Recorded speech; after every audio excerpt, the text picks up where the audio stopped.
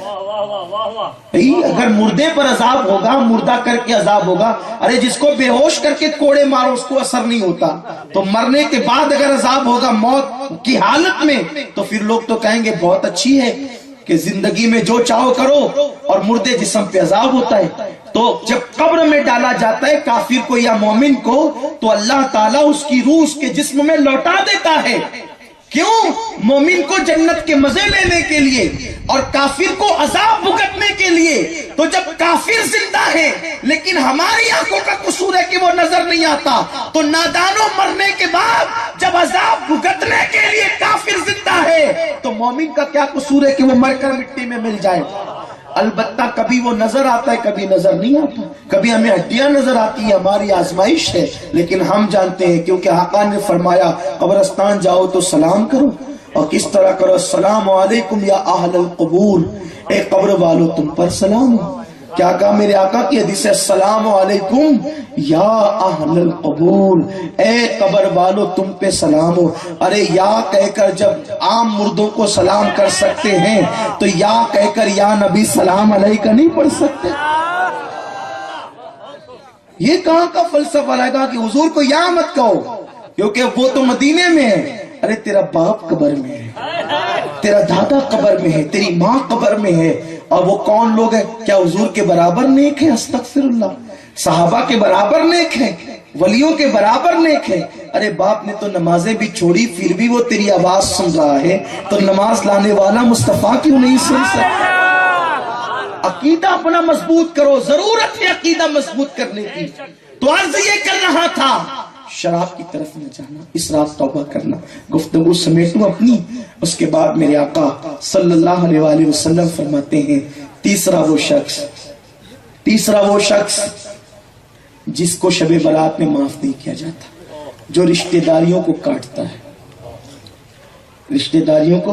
ہے۔ بس اس پہ گفتگو کر کے اپنی گفتگو سمیٹنے کی کوشش کروں گا۔ یہ بات سب دل کے کانوں سے سنو۔ چھوٹی سی بات ہوئی، کوئی بندہ شادی کر رہا ہے برادری میں، اور وہ کسی وجہ سے الجھن سے کارڈ دینا بھول گیا، تو اب پوری زندگی اس سے بات چیت نہیں ہوگی۔ چھوٹے چھوٹے معاملات ہو گئے، کوئی انبن ہو گئی، ایک بھائی دوسرے بھائی کو کہتے ہیں آج سے تیرا میرا رشتہ ختم۔ اللہ نے رشتے ختم کرنے کے لیے نہیں بنائے، بلکہ میرے آقا فرماتے ہیں رشتے جو ہے نا، رشتے وہ عرش پہ لٹکے ہوئے ہیں۔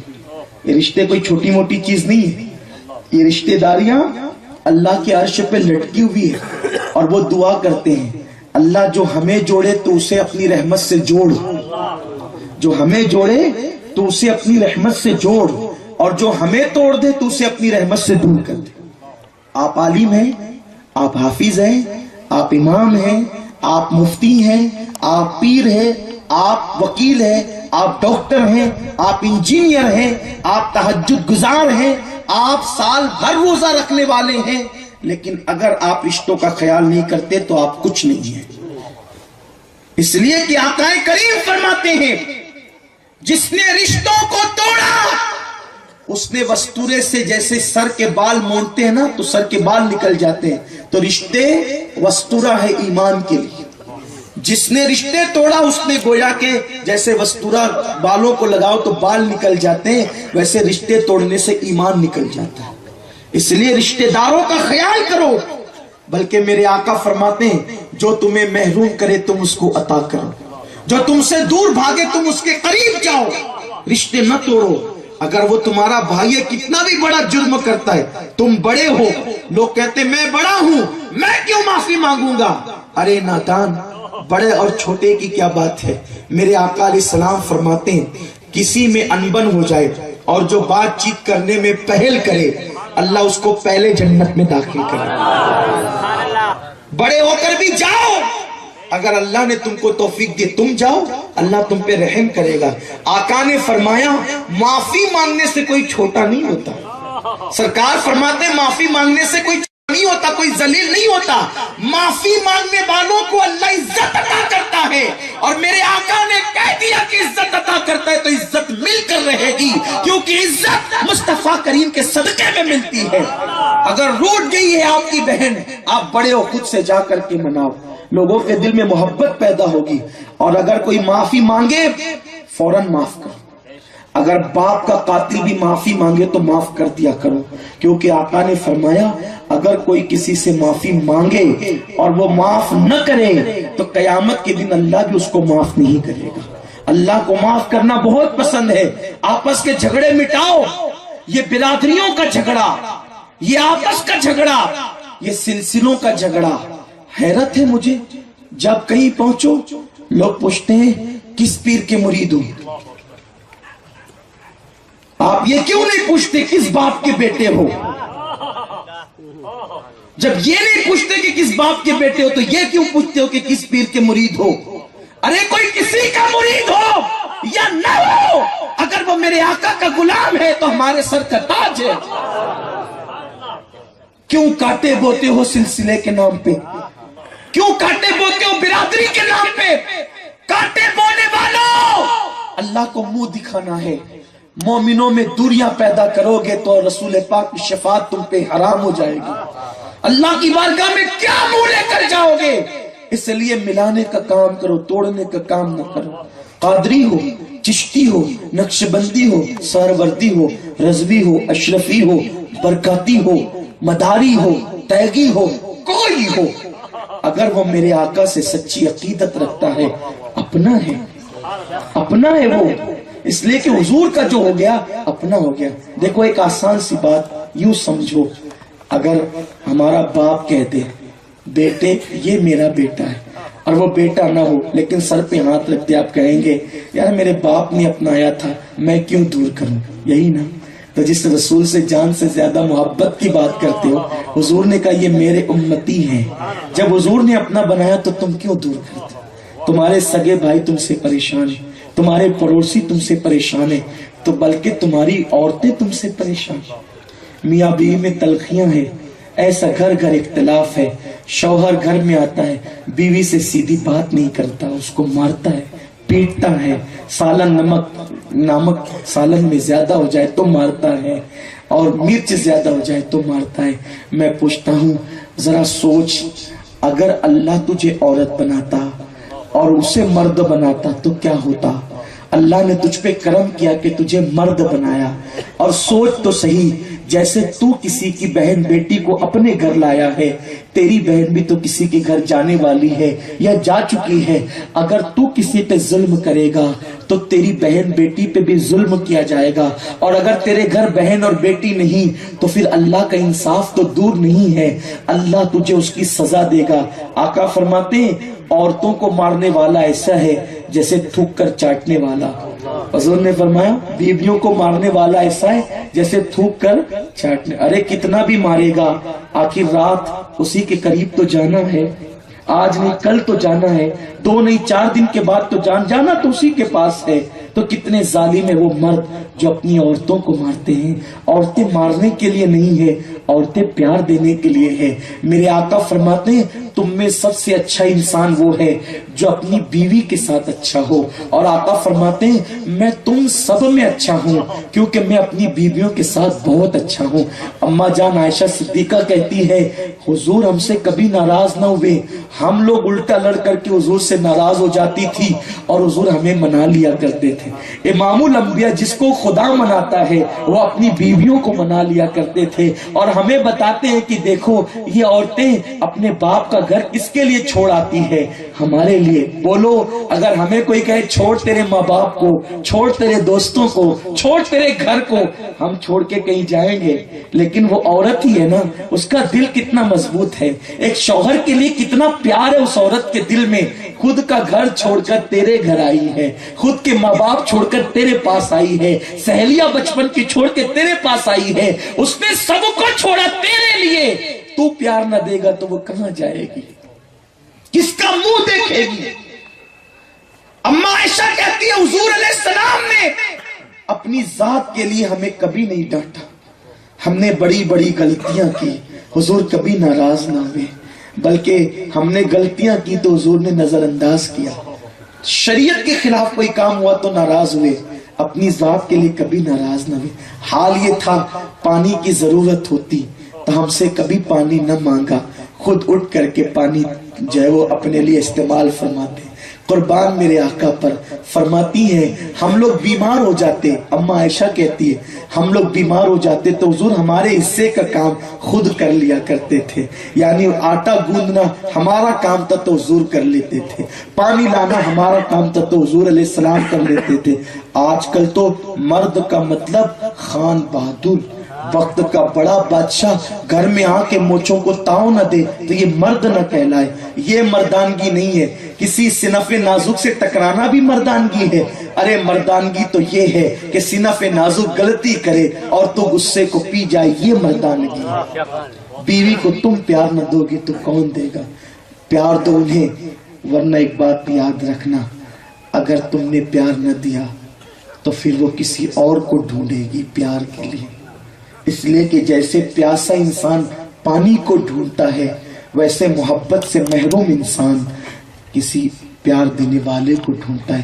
پھر کوئی دھوکے باز ایسا مل جائے گا جیسے کسائی کہ بکری کو ہرا چارہ دکھا کر قریب بلاتا ہے, کھلاتا نہیں ذبح کر دیتا ہے. ویسے لوگ گھوم رہے ہیں, عورتوں کو پیار کا زیور کا بہانہ دکھا کے قریب بلاتے ہیں, آبرو لوٹ لیتے ہیں, عزت چھین لیتے ہیں. آج کل یہ واردات پورے ملک میں عام ہو رہی ہے کہ شادی شدہ عورتیں دوسروں کے ساتھ چکر چلا رہی ہیں. جب لوگوں نے کہا اس عنوان پہ تقریر کرے تو میں نے اس پہ اسٹڈی کی تو پتا چلا کہ قصور اس میں عورتوں کا کم ہے, مردوں کا زیادہ ہے. کیوں؟ ایک